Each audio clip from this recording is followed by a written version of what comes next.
సంధ్యా theatre వద్ద జరిగిన తొక్కిసలాట ఘటనపై కాంగ్రెస్ నాయకురాలు మాజీ ఎంపీ విజయశాంతి ఎక్స్ వేదికగా స్పందించారు. ఇలాంటి ఘటన జరగడం దురదృష్టకరమని ఆమె అన్నారు. దీనిపై తెలంగాణ సీఎం రేవంత్పై కేంద్ర మంత్రులు ఆరోపణలు చేయడం గర్హనీయమని చెప్పారు.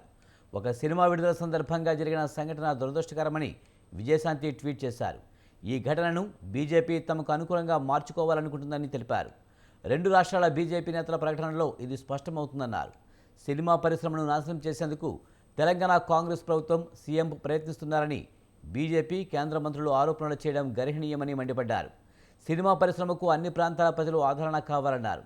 ఇలాంటి ఘటనలు జరగకుండా సమస్యను పరిష్కరించేందుకు ప్రయత్నం చేయాలని విజయశాంతి కోరారు.